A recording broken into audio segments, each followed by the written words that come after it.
지난번 저와 함께 사도행전 11장 말씀을 같이 봤었는데 혹시 기억하시나요?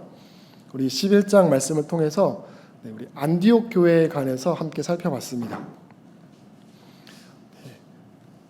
스데반으로 인한 생긴 핍박으로 인해서 예루살렘 교회가 흩어졌습니다. 그리고 그것이 도구가 되어서 복음이 예루살렘을 넘어서 이방 세계로 확장되었습니다. 그 과정 속에서 탄생한 교회가 바로 안디옥 교회였죠. 그리고 안디옥에서 사람들은 처음으로 성도들을 향해서 뭐라고 불렀습니까? 그리스도인이라고 불렀습니다. 어떻게, 왜 성도들을 그리스도인이라고 불리게 됐습니까? 그들의 중심에 누가 있기 때문입니까?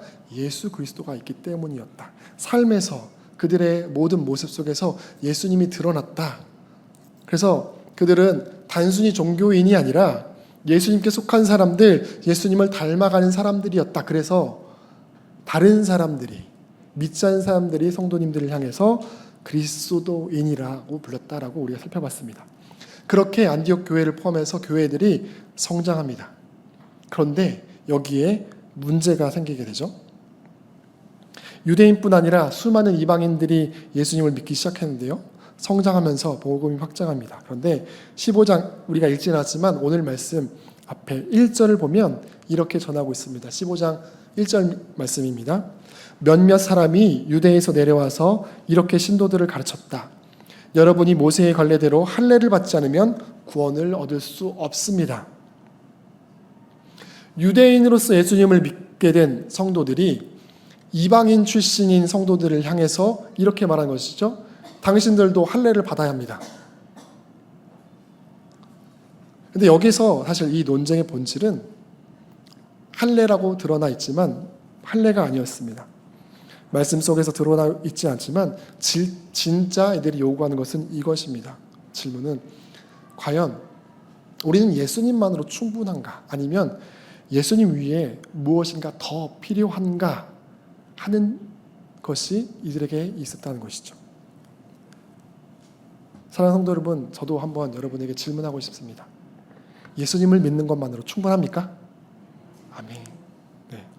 사실 이러면 설교를 마쳐도 되죠. 네. 이 질문은 오늘 이 2000년 전에 있던 교회에 대한 질문만이 아니라 오늘 우리에게도 질문하고 있는 것입니다.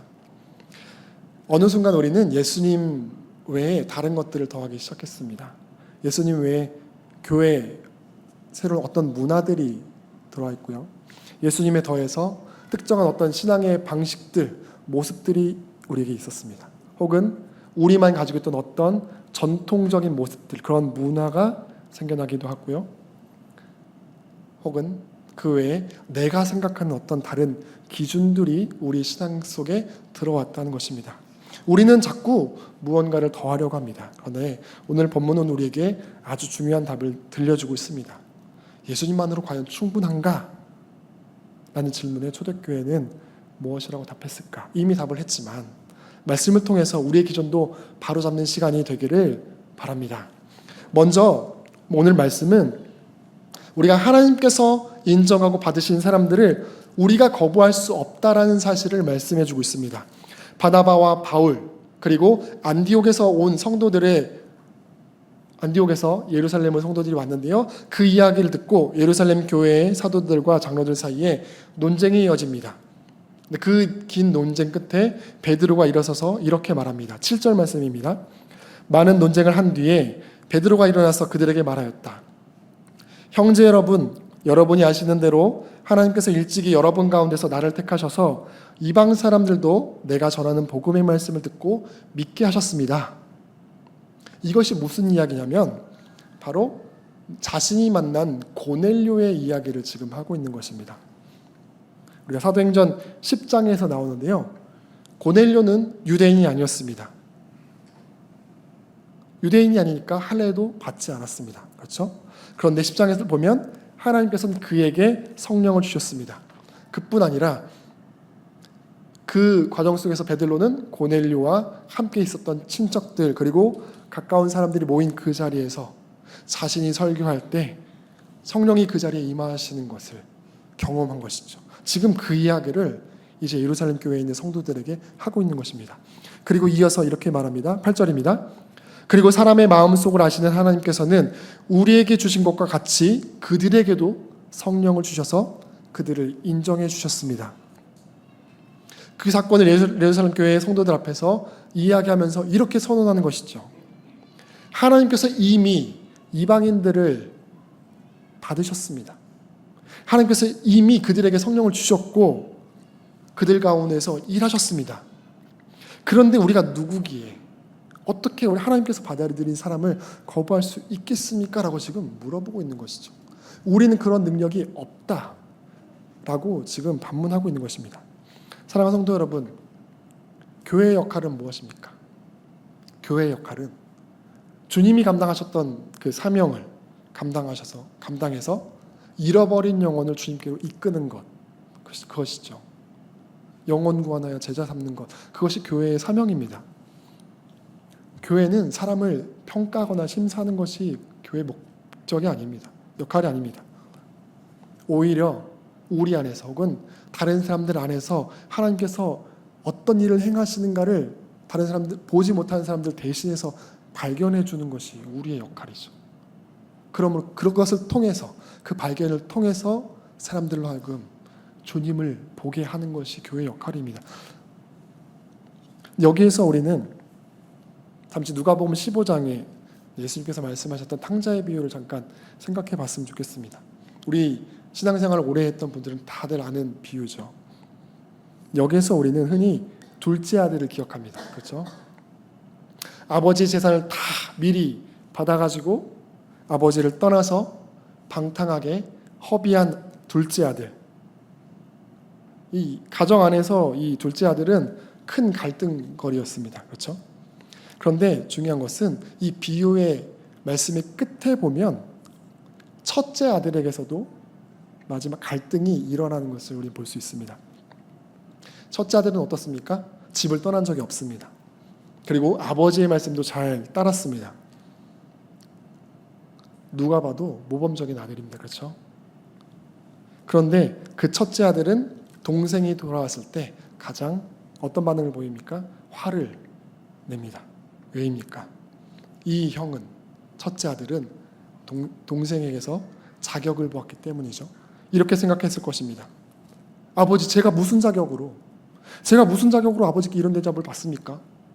아버지 살아계신 동안에 유산을 먼저 가지고 간 것도 모자라서 그걸 가지고 흥청망청 다 써버리고 지금 염치도 없이 지금 빈털터리가 되어서 왔는데 어떻게 아버지께서 이런 대접을 합니까?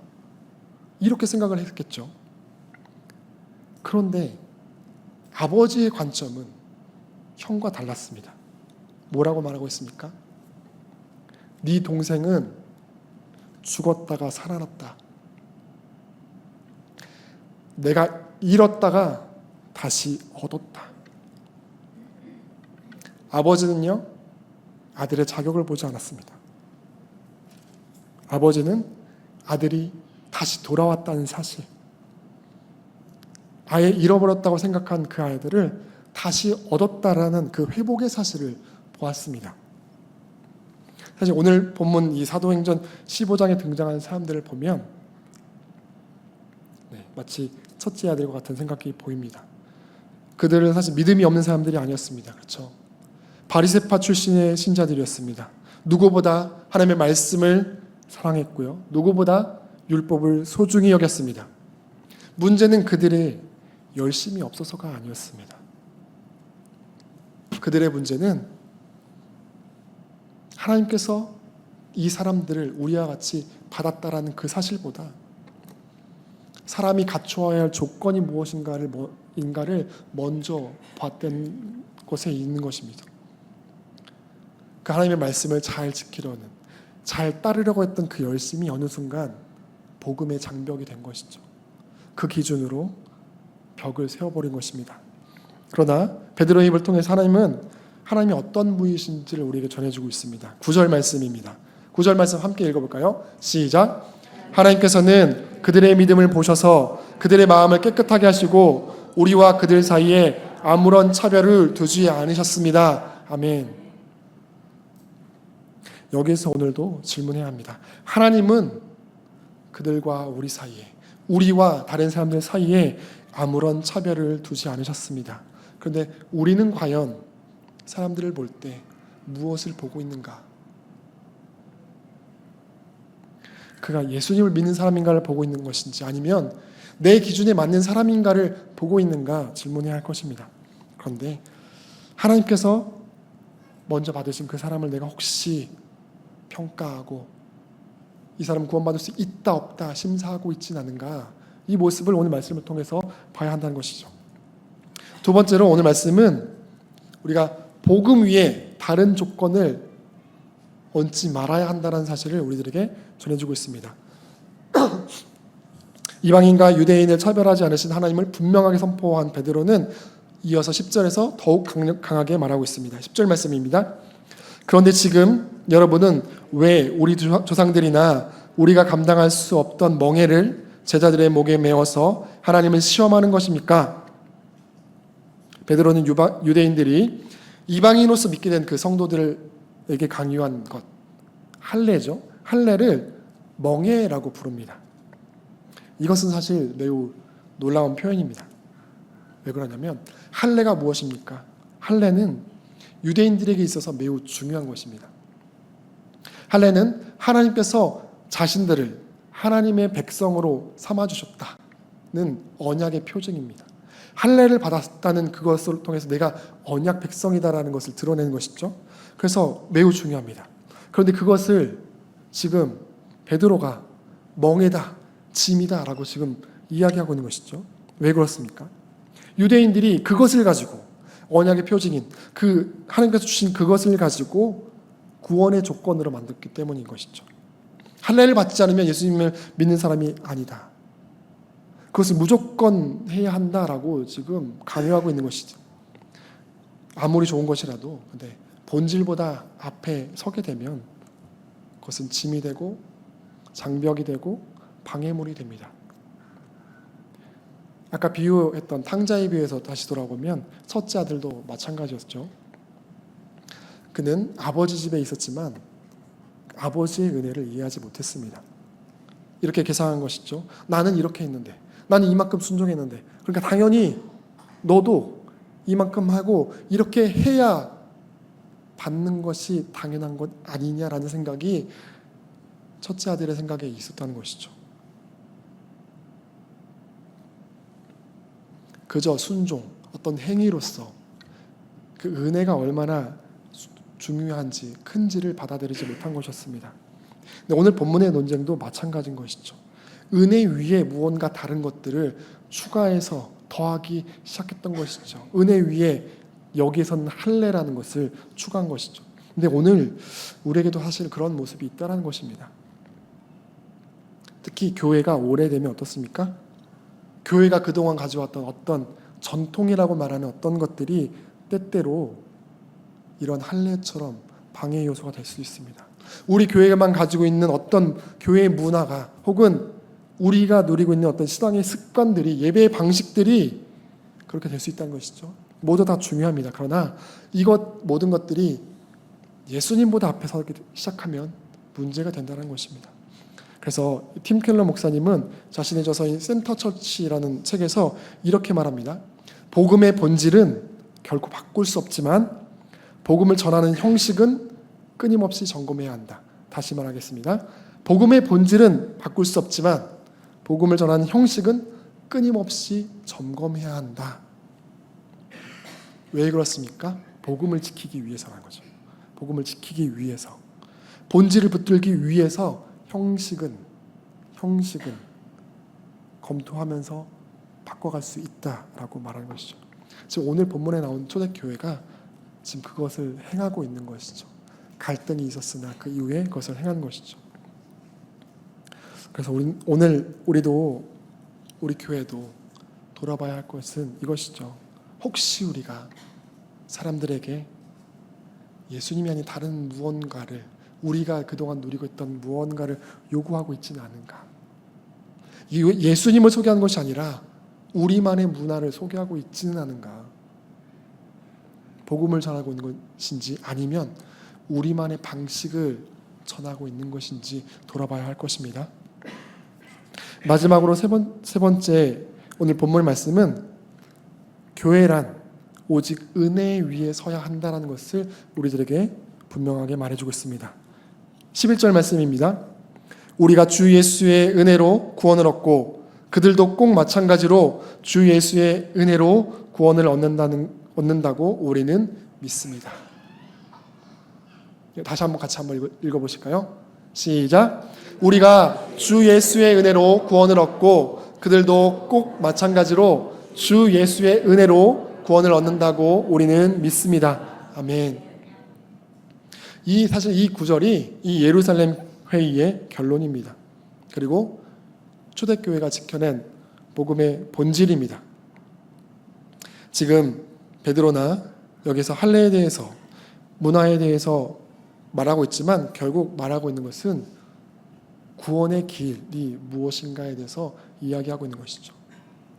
유대인에게나 이방인에게나 구원의 길은 오직 하나라고 말하고 있습니다. 그것은 율법도 아니고 할례도 아니고 어떤 혈통이나 민족적 배경도 아닙니다. 무엇입니까? 오직 예수 그리스도의 은혜. 믿으십니까? 아멘. 여기서 이 구절을 번역을 살펴보면 조금 흥미로운 점이 있는데요. 사실 당시 유대인의 방식으로는 이렇게 말하는 것이 자연스러웠을 것입니다. 유대인들은 어떻게 생각합니까? 우리는 원래 하나님의 백성이다. 그렇죠? 그러니까 이방인도 우리처럼 되면 구원을 받을 수 있다. 이렇게 생각하는 것이 당시 유대인들의 생각이었습니다. 자신들이 기준이라고 생각을 했을 것입니다. 그래서 이방인들이 자신들을 따라와야 한다. 우리는 원래 하나님의 백성이고 그들은 이제 하나님의 백성이 된 사람들이니까. 그런데 베드로는 사실 이 원문을 찾아보면 조금 더 그런데요. 다른 이야기를 하고 있습니다. 누가 기준인가, 누가 우월한지 말하지 않고 오히려 똑같이 우리들도 그들도 모두 똑같이 예수의 은혜로 구원을 얻는다. 우리 모두가 다 은혜가 필요하다라고 말하고 있습니다. 우리가 먼저고 그들이 이게 아니라 우리 모두 동일하게 그들도 우리와 마찬가지로 은혜가 필요하다라고 말하고 있습니다. 베드로는요, 유대인을 그 기준에 세우지 않습니다. 율법이나 지금 많은 예루살렘 교회 성도들이 말하는 할례를 가지고 기준에 세우지 않습니다. 그들이 가지고 있던 전통이 아니라 오직 예수 그리스도의 은혜만을 기준으로, 구원의 기준으로 세우고 있습니다. 이것이 오늘 이 사도행전 15장의 말씀이 우리에게 주는 가장 중요한 복음의 선언입니다. 사랑하는 성도 여러분, 유대인이나 이방인이나 모두 은혜로 구원을 받습니다. 바리새인도 세리도 또 말씀을 전한 베드로나 고넬료나 모두가 다 은혜로 구원을 받습니다. 그래서 이 말씀은 우리 모두를 같은 자리로 내려놓죠. 마찬가지로 오래 믿은 사람이나 오늘 교회에 처음 온 사람이나 똑같은 자리에 세웁니다. 앞에서 말씀을 전하고 있는 목회자, 저와 같은 목회자나 앉아서 말씀을 듣고 있는 성도들이나 똑같다라고 말하고 있습니다. 직분자나 세신자나 마찬가지로 교회, 학교 아이들까지 모든 사람을 한 곳에 세웁니다. 바로 십자가 앞이죠. 그리고 말합니다. 우리는 모두 죄인이다. 우리 모두는 동일하게 은혜가 필요한 사람들이다. 당신도 은혜가 필요하고 나도 은혜가 필요하고 그 사람도 은혜가 필요하다.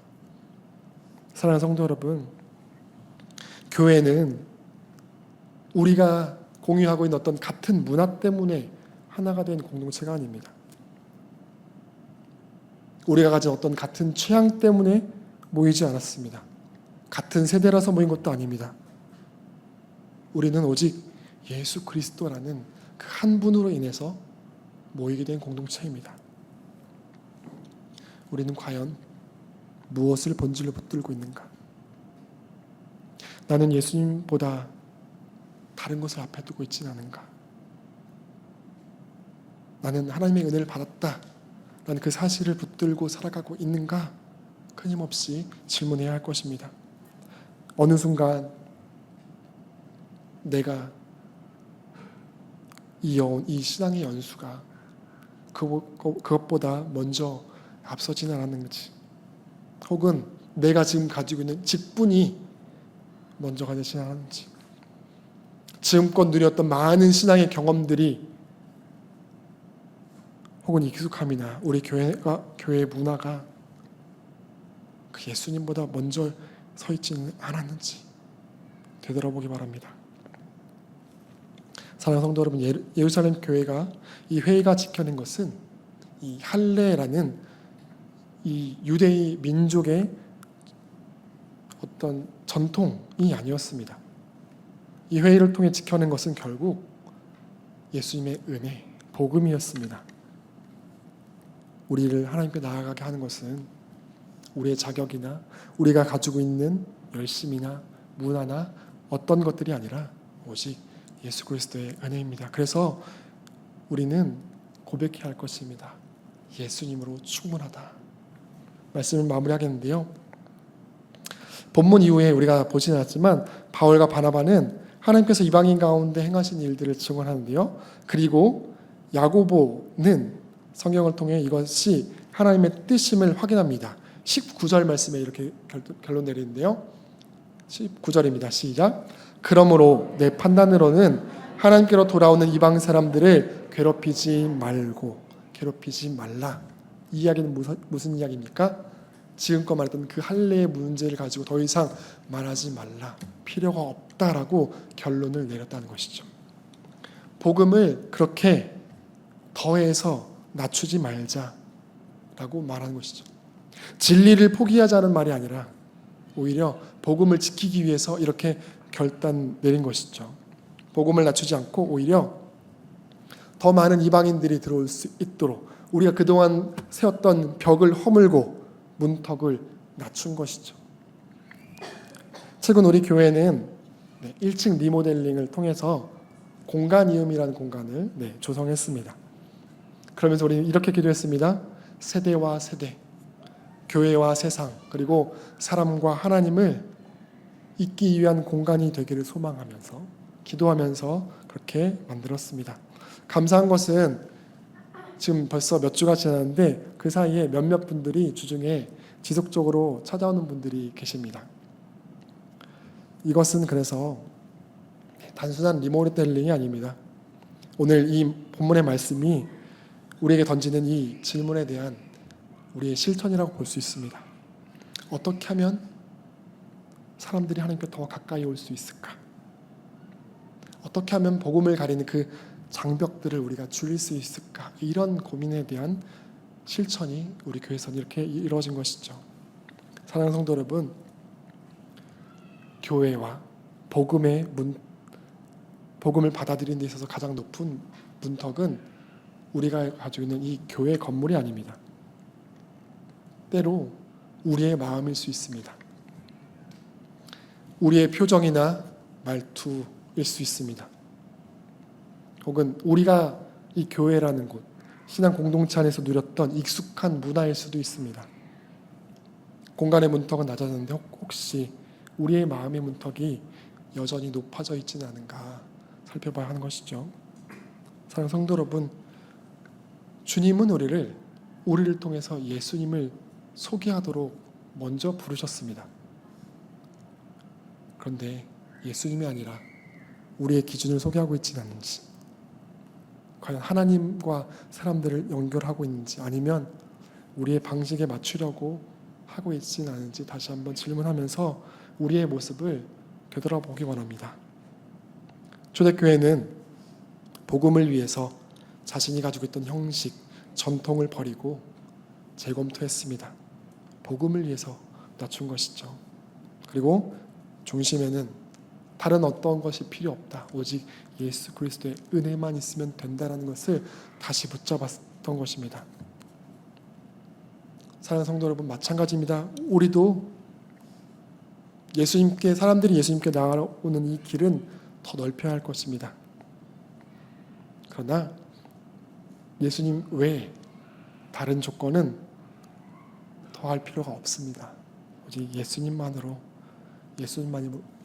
충분하기에 다른 것을 외칠 것이 아니라 예수님을, 복음을 외치며 주님께서 찾으신 그 영혼들을 주님께로 이끌어오는 사명을 감당한 교회로, 그러한 그리스도인으로 살아가는 우리 모두가 되기를 주님의 이름으로 축원합니다. 네, 같이 찬양하실 텐데요. 이 찬양 모두 다 아시는 찬양입니다. 주 예수보다 더 귀한 것은 없네. 네, 이 고백이 우리 삶의 평생의 고백이 되기를 소망하며 함께 찬양하도록 하겠습니다.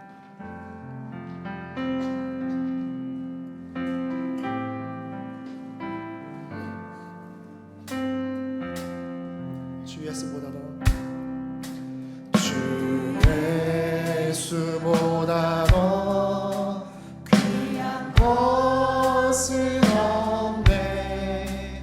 이 세상 무기와 바꿀 수 없네. 죽은 내 대신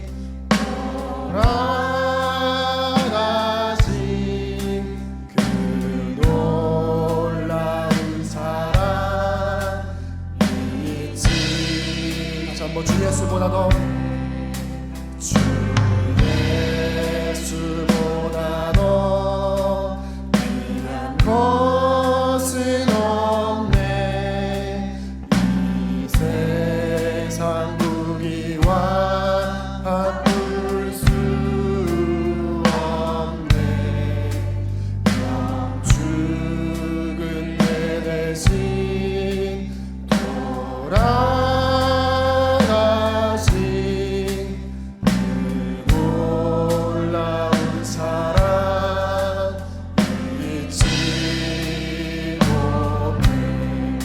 세상 즐거움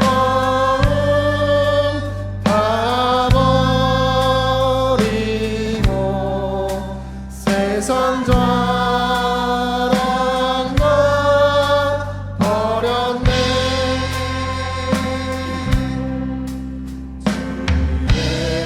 예수보다 더 귀한 것은 없네.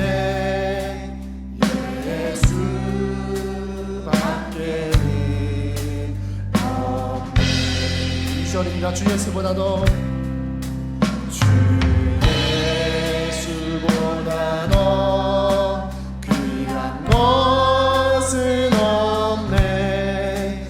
이 세상 명예와 바꿀 수 없네. 이전에 즐기던 세상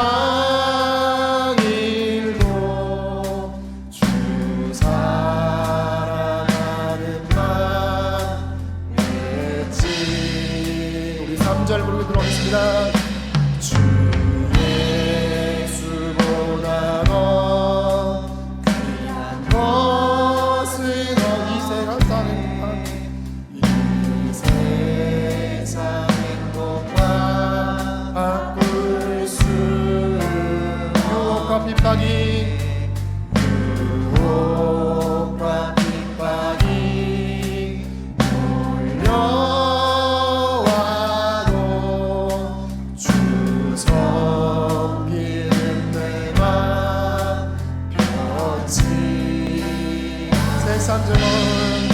세상 즐거움 다 버리고 세상 자랑만 버렸네. 다시 한번 세상 즐거움 세상 즐거움 다 버리고 세상 다시 한번 고백하겠습니다. 세상 즐거움 다 버리고 세상 즐거움 다 버리고 세상 자랑 다 버렸네. 주 예수보다 더 주 예수보다 더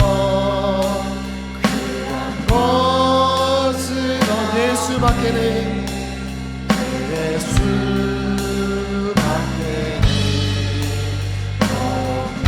아멘. 이 시간에 우리가 같이 기도하도록 하겠습니다.